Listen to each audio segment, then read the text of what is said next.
Ia toe whaatalofa atu Samoa i le amatanga o le nei vai aso. Ai usi mai le whaafonga se tasi le nei o whaopoponga wa tātou tala mai Samoa.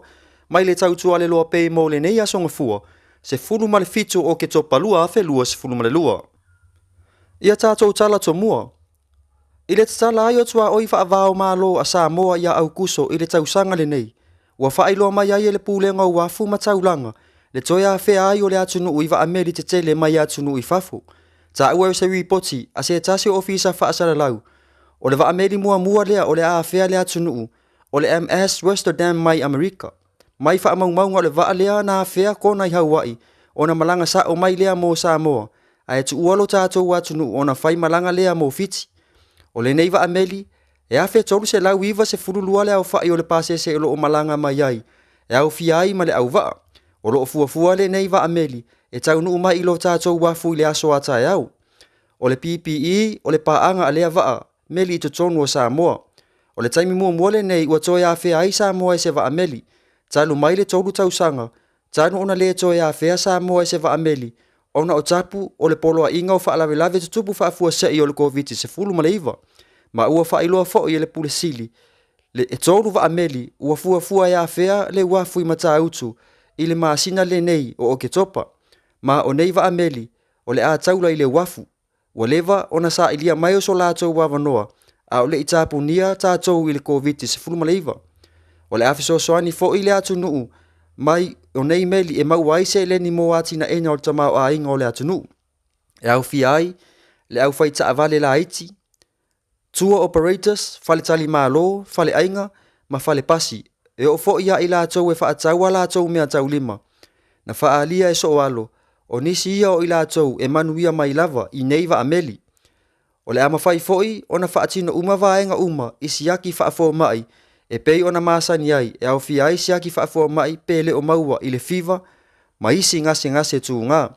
O se tasi lea o ala ngā oa, o le ama saa mai ai i si o tātou atu nuu, i se leni maua, mai au unanga ese i te tono o Samoa, e le ngata o le au whai pesini si tele au tangata ta i tu atasi. Inisi o tātou tala. O le aso ata ea o ilo na aso lulu, o le ato e feilo a iai le pule o pasi ma pule o ta avale la upasese, mo le fonotanga, ma le pulenga o flaua inga i le au wale tele, i vai tele, mo le whaamanatuina. O nisi o i unga fono, a wā lavanga luenga whaatino a ta avale la eti ma pasi, i to tonu o lo tātou watunu. Wa whaailoa fo i le pulenga, o le aso tofi o le amawhai o na whaatino ai le fono, mo i la ato wolo o au mau i sa la whai, mo le fono si la fia ai unga, o le ai nei fono tanga. O le lona lua ai lea, o nei fono tanga mo i la ato e pu lea ta avale la eti ma pasi, ina ia malama uma i tu uma, o le amawhai o na whae unga fono ina, i nei fono tanga. O le au atoe whaamanatu mai i le matanga luenga wa onga ta alonga manga nuu, whai a onga, komite o a onga, whaapea mamatua, e le whaatanga ina le sa sao o mea ai ita maiti a onga, mo whai ngā suenga. E tu sai ma whai ngā whaavaya le matanga luenga, o le nei mata upu, o se whaafita au le tūlai mai i tausanga uma. Ona o le le usita ia inisi o a onga, ai mai se lava ia onga tūlanga lua, le sa sao o mea ai i whanau a onga. Ta ua le matanga luenga, o le tele o tausanga e o atu ai whaasea ale mamaru lau tele o mātua.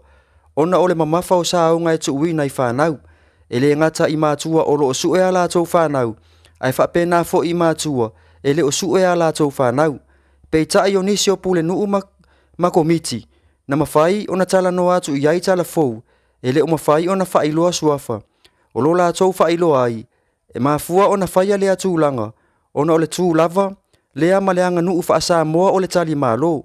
O so o se tangata lava e a sia le lau mua o le aonga.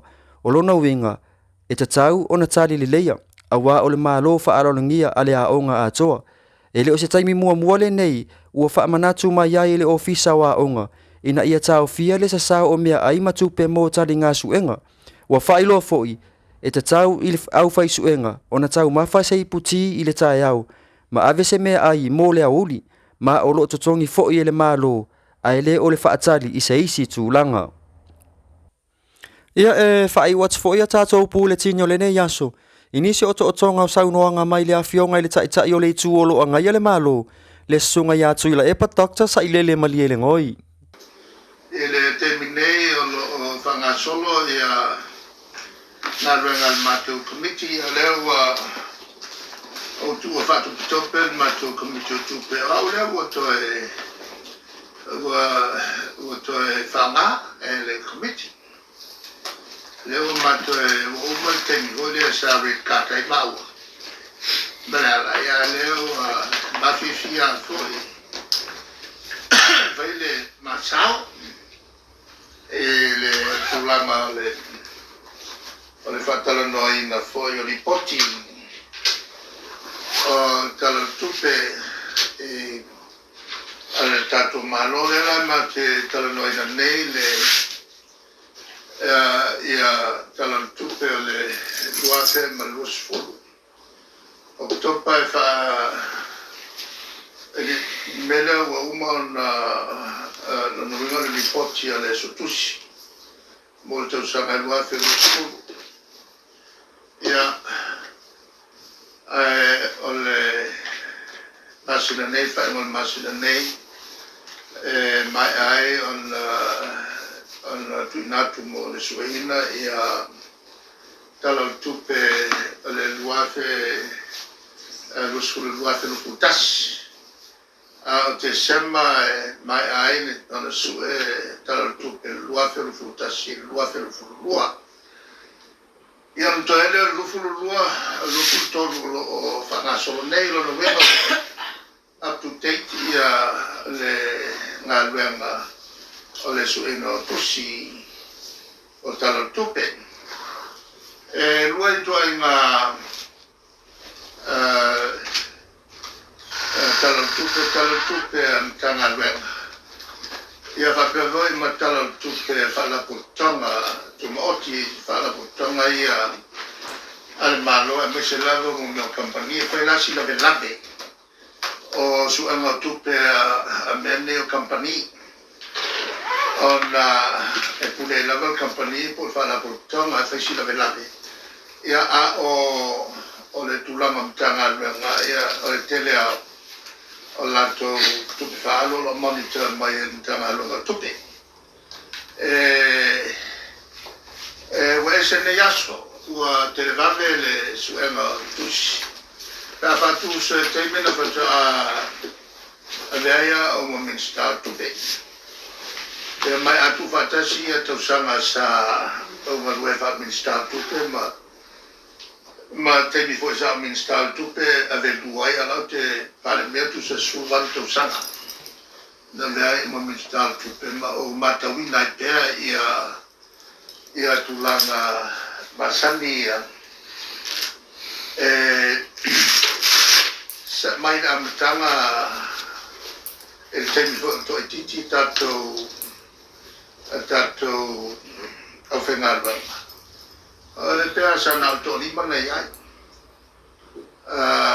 teimi to whatu au tule tuai to lima e peto ono ia swinga mai a tom of how i si fo i la tu no me fafo sa le to tele ia al te mila nei le sila wala fa va ai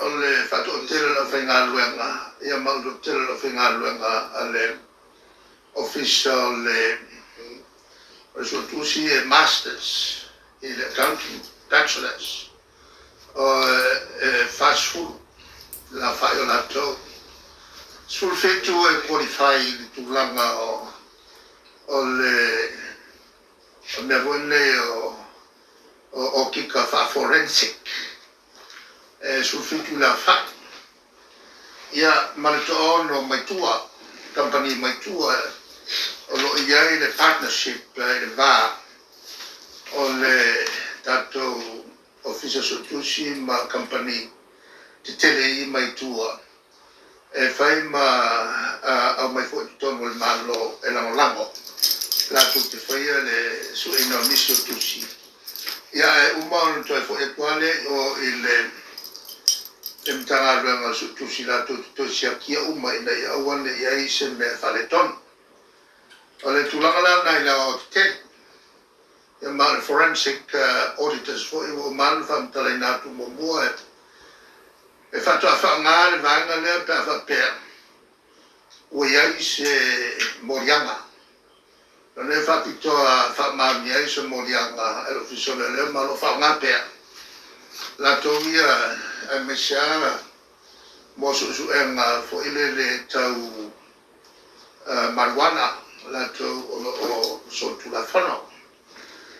O le la ua fo ilo whanga solo pea whatara noanga mtanga guema.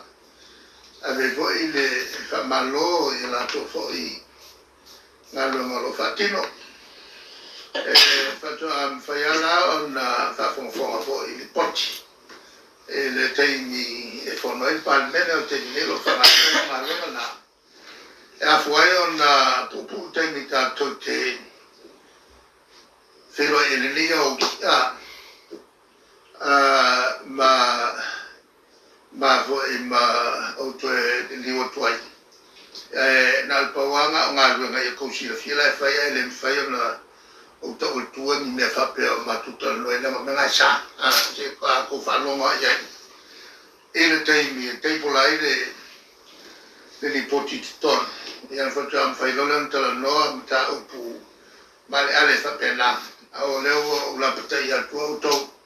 O ne i awhe mai ai se tō fisik. Ia o le nasi o to'atonga o nisi o tūlanga o mea o tutupu i so tātou watunu i Samoa nei mo lo sila fia. Mai le tautua le loa pei Samoa, whaafetai tele le mafuta mai, so wha soi fua.